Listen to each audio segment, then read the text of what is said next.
सबसे पहले बात करते हैं होने वाले मानसून सत्र की, क्योंकि आज से संसद के मानसून सत्र की तैयारी जो चल रही थी उसको अमली जामा पहनाने का समय आ चुका है।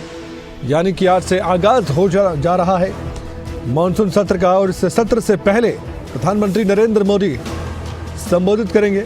सत्र में 8 नए और 9 लंबित विधेयक पेश किए जा सकते हैं। सूत्र हमारे बता रहे हैं मानसून सत्र के हंगामेदार रहने के आसार इसलिए हैं क्योंकि विपक्ष कई विषयों को लेकर संसद में आएगा। कई मुद्दों को लेकर सरकार को घेरने की तैयारी में विपक्ष नजर आ रहा है। 21 अगस्त तक मानसून का सत्र चलने वाला है।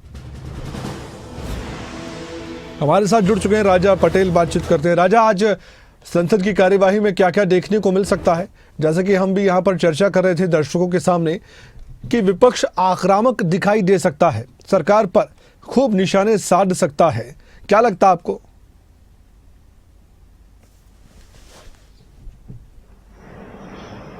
और बिल्कुल देखिए, 11 बजे मानसून सत्र की शुरुआत होने जा रही है आज से, और 21 अगस्त तक ये मानसून सेशन चलता हुआ नजर आएगा।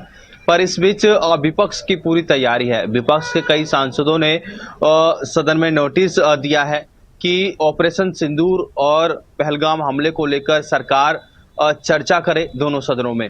अब ऐसे में क्योंकि आज से मानसून सत्र की शुरुआत हो रही है और शुरुआत में ही हंगामे के आसार यहाँ पर देखने को मिल सकते हैं, क्योंकि विपक्ष के सभी सांसद जो है ऑपरेशन सिंदूर को लेकर और पहलगाम हमले को लेकर हंगामा कर सकते हैं।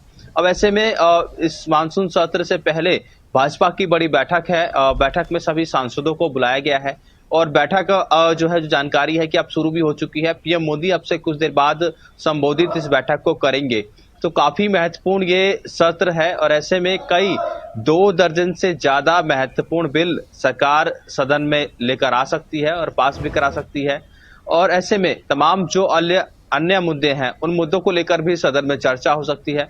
पर सरकार जिस तरीके से सर्वदलीय बैठक कल देखने को मिली, सरकार की तरफ से जिस तरीके से जो भाजपा के राष्ट्रीय अध्यक्ष हैं और केंद्रीय मंत्री जगत प्रकाश नड्डा, उनकी तरफ से भी बयान आया। उन्होंने कहा कि हम चाहते हैं कि विपक्ष एक पॉजिटिव रवैया दोनों सदनों में दिखाए ताकि हम सुचारू रूप से सदन को चला सकते हैं। पर विपक्ष जिस तरीके से तमाम जो अलग अलग मुद्दे हैं उन मुद्दों को लेकर सरकार को दोनों सदनों में घेरता हुआ नजर आ सकता है। जी, अभी आपने कुछ मुद्दे बताए हैं, आपने ऑपरेशन सिंदूर के बारे में बताया, और इससे पहले भी हमने देखा राजा कि कई बार विपक्ष ने कहा कि स्पेशल सेशन बुलाइए, पूरे देश को जानकारी दीजिए कि सरकार ने क्या क्या किया। और इस बार ये सब कुछ देखने को मिल सकता है। रक्षा मंत्री राजनाथ सिंह और सरकार अपनी ओर से जानकारी दे सकती है।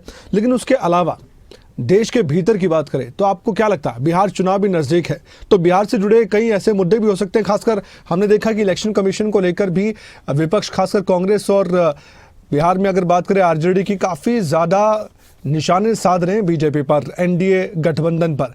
तो ऐसे में आपको लगता है कि उस चुनाव की गूंज भी संसद में सुनाई दे सकती है?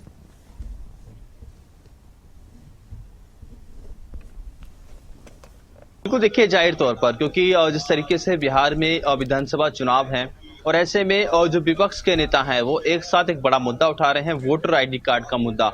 और जिस तरीके से इलेक्शन कमीशन पर भी विपक्ष के नेताओं ने सवालिया निशान खड़े किए थे, तो ऐसे में वोटर आईडी कार्ड के मुद्दे को लेकर भी विपक्ष सदन में हंगामा कर सकता है।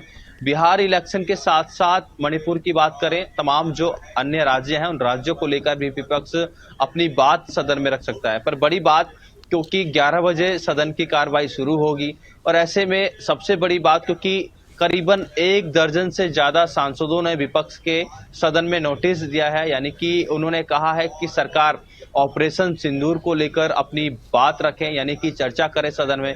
वहीं पहलगाम में जिस तरीके से हमला हुआ उसकी अभी क्या डिटेल है, क्या कहां तक जो कार्रवाई है आरोपियों तक वो पहुंची है, उनको लेकर भी नोटिस जारी किया है कि सरकार सदन में चर्चा करे। और जिस तरीके से आपने जानकारी दी कि बिहार में इलेक्शन है और ऐसे में बिहार में भी वोटर आईडी कार्ड का जो मुद्दा है दोनों सदनों में देखने को मिल सकता है। जी, शुक्रिया राजा पटेल।